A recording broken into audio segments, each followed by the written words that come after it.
Jim Pierce. That was a solo that had one small gap in it.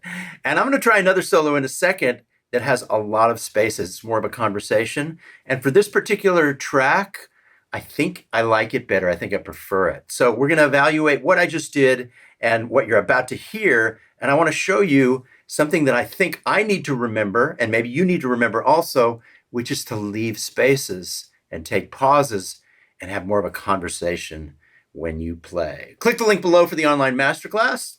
We're up to over 1,500 videos, over 120 hours as a 14-day free trial. Also, there's a link below for the newsletter sign up, where you'll get free lessons, tabs, and jam tracks.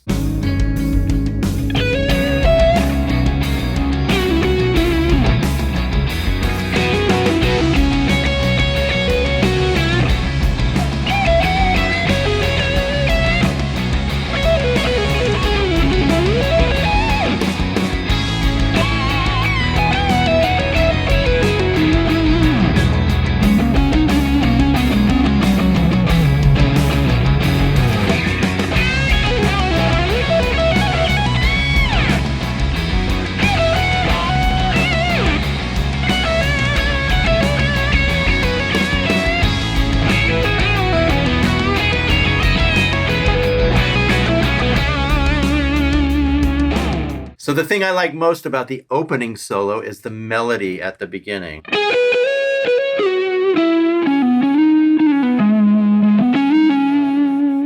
And then in between, there's kind of an improvised thing. And then I repeat the melody.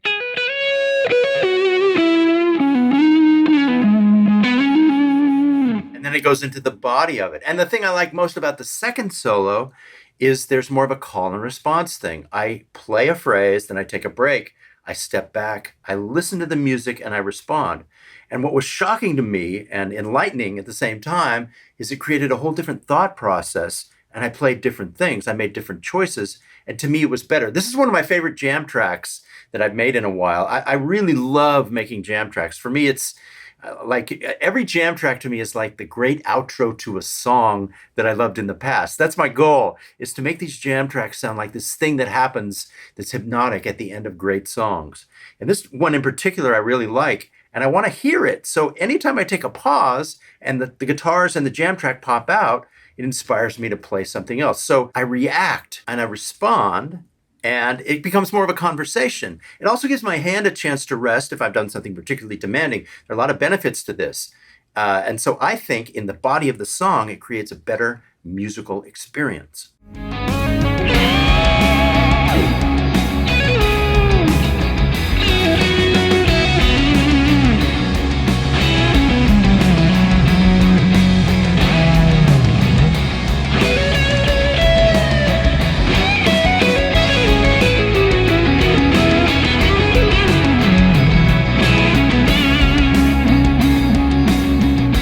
This guitar is a stock Stratocaster. It's a good guitar. The action is much higher, the strings are heavier. I have to work harder to play it, but that's a good thing. And leaving spaces in this situation is great for this guitar because I have to work harder. I get more rest in between phrases. You don't know that until I tell you, but it would work for you too. If a guitar is kind of fighting you a little bit, you can play a little less, and your hand actually rests and recovers and re-strengthens between each phrase. The thing I like about this guitar, it's got the floating bridge, a la Jeff Beck style. I think you can see it maybe. Hope you can see. There it is. Yeah. And it's great. It doesn't stay totally in tune this way. Pretty well, though. But it's great for Jeff Beck style playing. Now, the key I just discovered is to keep the bar in my hand. Otherwise, I forget about it and start playing in a standard way. But if you can keep the bar in your hand the whole time, then it'll kind of inform you and push you to do these wonderful dives and these, you know. You can do a slow vibrato. You can do a fast one. You can do these tails. There's all kinds of cool stuff you can do. But there's a little bit of feedback there. You have to keep the thing in your hand to do it. And if you drop it, you can pick it up again real quick. But, I'm trying to keep it in my hand.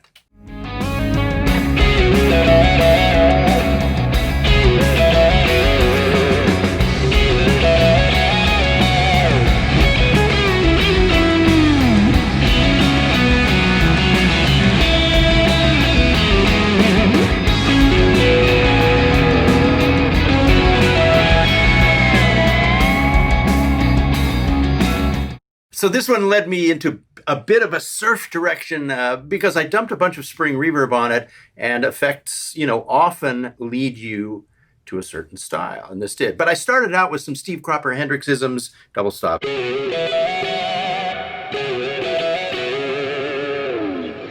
a little blues.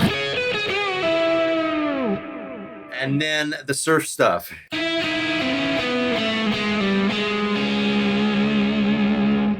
My favorite thing in this solo, though, is the way it ended. And I rarely do this, but it was just 2 chords basically spread across the neck. I went across 5 strings, and then I went across 6 strings up here.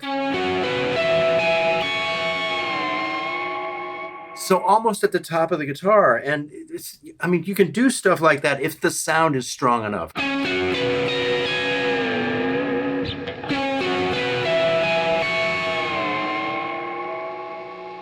In effect, if you have tons of distortion, just the right sweet neck pickup. The neck pickup on the Strat is always my home base for soloing. And then reverb and delays. You can get away with stuff like this.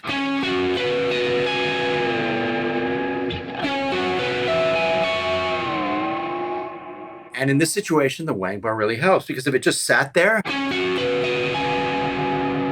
wouldn't be quite as emotional or have as much impact.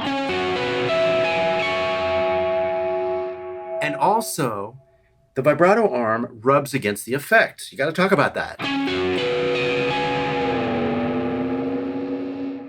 That's part of the power of this, is when you actually do a pitch bend or a pitch change, either with your hand or the vibrato bar, it rubs against the effects, and that's really powerful. Now, just to test every rule and break every rule possibly, I'm going to try one and leave no spaces. As I said in the beginning of the video, the front of this video has a solo that has 1 tiny space in it, so it's kind of wall to wall. I'm going to try another one wall to wall, and those solos work too, and they're good also. So, you can always break the monotony by breaking a rule and doing the opposite of what you just did. I always talk about that. So I'm going to try one that's wall to wall.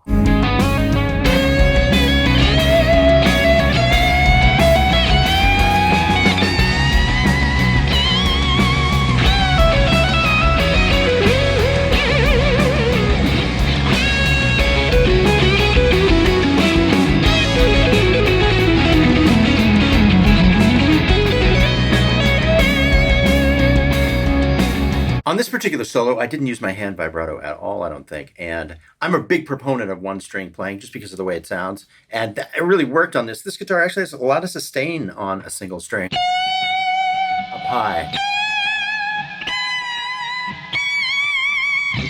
Now you can hear the noise. I'm hiding noise with a gate in my DAW in Pro Tools. And there's a delay that spills over after that, so it helps hide the gate. But I also use my volume pedal always for the same thing. If I didn't have that gate on, I would be using the volume pedal after every phrase, pulling back noise. It's just a habit. I recommend you do that if you want to fight noise in a good way. The other thing that happened in this solo is I did too much. Like, this was way too much when I went. It was comical, and I thought, okay, how do I recover from this? I wish I hadn't done that. So I just ended the phrase kind of like this. So it's kind of like, oh, maybe it's a Beckism and people won't think it's too radical, or I'll like it better. And I do like it better because after I did it, I just kind of turned it into the end of a Beckish phrase. Right? So I actually kind of like it. And then the last thing, this fast riff, that's where I step out of time. Don't worry about time.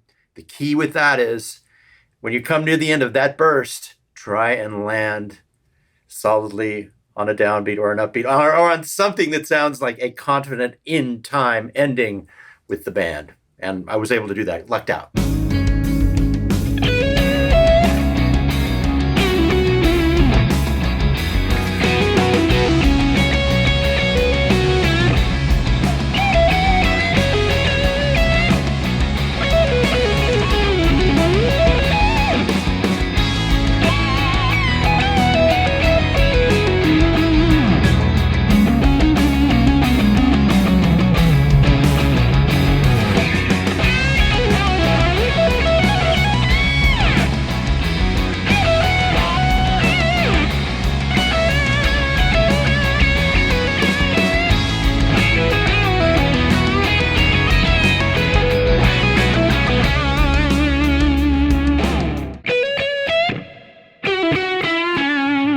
It's funny, you play different when you take pauses and you leave spaces. It's almost like you re-energize.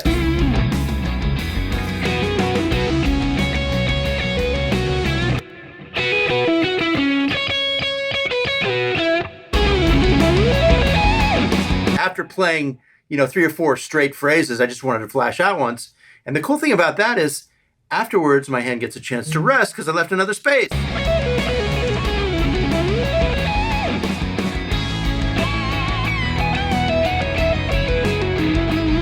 So there, I waited until after the downbeat, and I like being able to hear what the music's doing. That's the other thing. I like this piece of music. I like the rhythm guitars. I like the riffs. So it's nice to just pause, hear what's happening, and react to it. It changes your brain.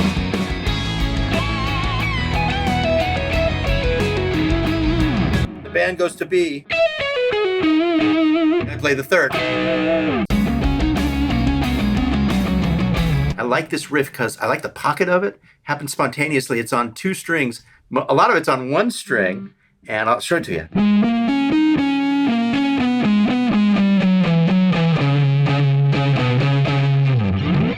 And there's this really cool scrape that happens afterwards. I'm going to show that to you really, really quick. Check it out.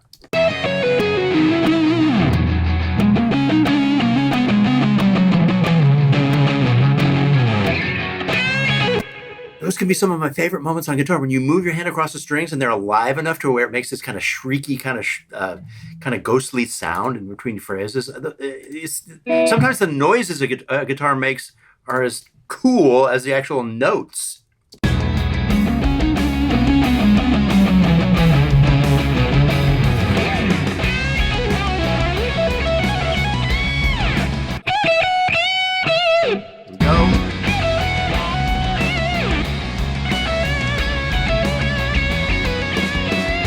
Repetition works.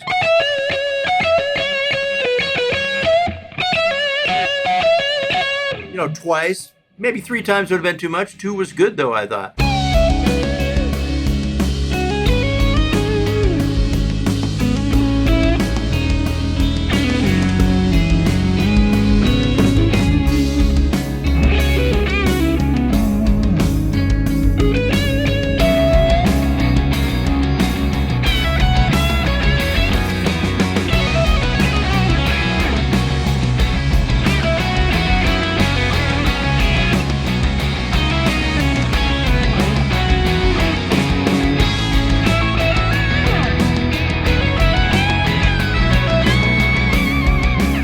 Thanks for watching.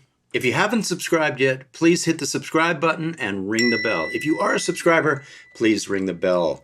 It lets us let you know every time a new video is released. You can also support us by clicking the link below for the online masterclass. As I always say, we're up to over 100 hours of lessons and content, over 1,000 videos. There's a 14-day free trial. Take your time, take a long look. We'd love to have you join us.